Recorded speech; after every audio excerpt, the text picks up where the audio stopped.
Now, today, an African leader won a prize for not being corrupt. Former UN Secretary-General Kofi Annan gave the first Mo Ibrahim Prize to Joaquim Chissano, the widely respected former president of Mozambique. The scale of the problem posed by corruption, however, is vast, and nowhere more so than in Nigeria. It's a country with enviable natural wealth, which should make it one of the richest countries in the world. But its population lives largely in poverty because that wealth is plundered. Some of Nigeria's wealth is spent here in Britain, and recently the government launched a new initiative to crack down on the worldwide assets of corrupt African leaders. For Mo4News, Andrew Thomas will be reporting throughout this week from Nigeria, one of Africa's most extraordinary countries.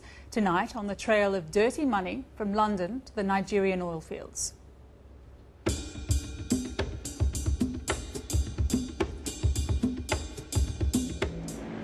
Oil workers, many British, kidnapped.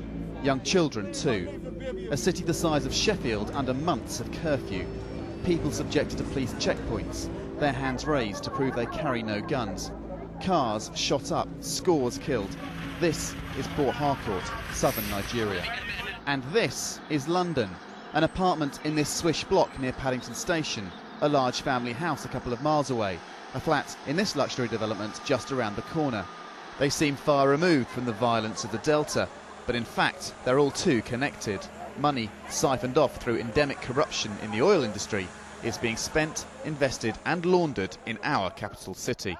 There is no doubt about it that most of the governors, including those in the Niger Delta, looted the treasury of their states. No one should be allowed to enjoy the fruits of criminality, and just because a crime is committed abroad doesn't make those assets any less criminal.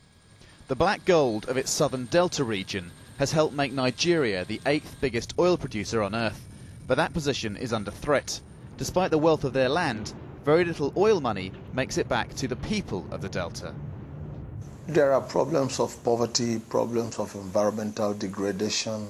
Healthcare system has definitely broken down to the extent that groups like Medicine Sans Frontier are now in the Delta. And of course, considering the amount of wealth you have in the Delta, there is no reason why Medicine Sans Frontier should be there. They should be able to have the best quality healthcare that money can buy. In reaction, a slow-burning war is underway between the people of the Delta and those they see as milking their wealth. The number of kidnappings is at an all-time high. The tally since early 2006, 200 and counting. Oil pipelines are routinely sabotaged. In the summer in Port Harcourt, the region's main city, there were running battles in the streets. It was outright mayhem. They burned down places, they broke down glasses of houses and tore the windows and broke down the ceilings. The impact of all this on the oil production industry is huge. Shell, the main operator, hit hard. If you take 2006 as a benchmark, we were down something like 50% on the production in 2005, and it's remained at that sort of level up to now. It isn't easy to feel too much sympathy for an oil company which, last year, made £35 million a day in profits. But Shell retort by saying that 95% of their Nigerian profits are handed straight back to the Nigerian government, who are then supposed to feed that back, in large part, to the communities from which the oil came. That the money fails to reach them explains the involvement of the British police, a special unit investigating cases where they think money siphoned off corruptly in Africa is being offshored here. The culprits, the Met Police allege, the former governors of the oil-rich states. In one case, the money that was due to pay for standpipes in villages was taken away and used to benefit somebody over here to buy them a nice house, buy them a nice car, and buy them still or sparkling water, depending on their choice. When Nigeria's president, Yar'Adua, was sworn in May, he promised to crack down on corruption by giving a free rein to an agency called the Economic and Financial Crimes Commission. Initially, the EFCC's work was praised.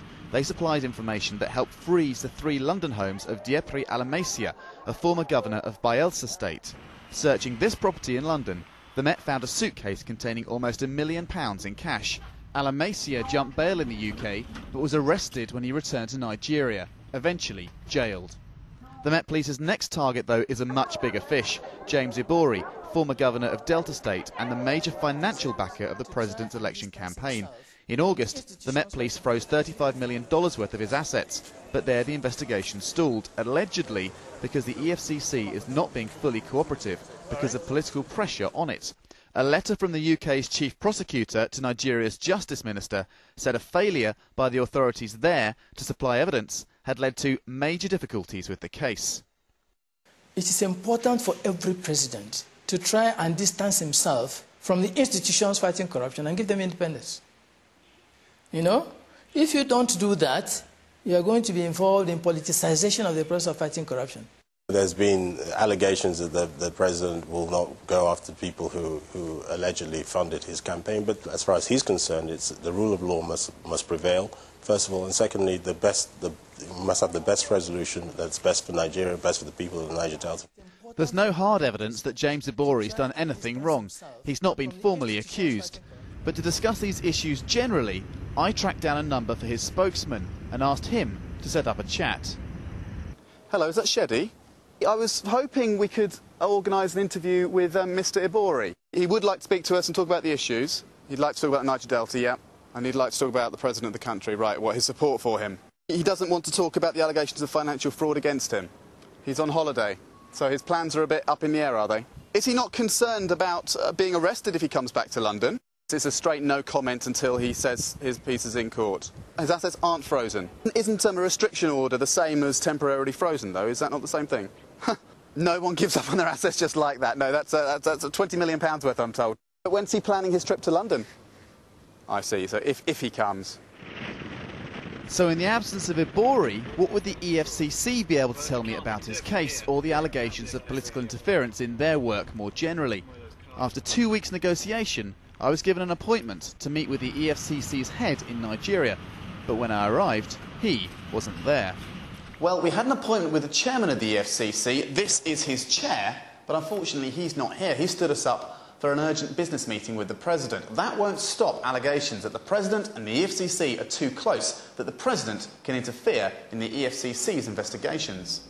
This all matters because there are allegations that, as well as buying flashy assets, corrupt politicians have directly funded violence in the Delta, that using illegally siphoned money, they funded their own militias and armed support groups during the recent elections.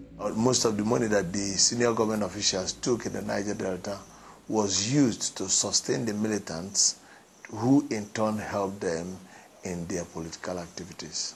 See, we have a leadership in Nigeria that is worse than natural disaster. What we have in the name of elections in this country is something worse than brigandage. It's clear armed robbery. People just abduct result sheets. So anybody who has superior firepower can easily be declared a winner.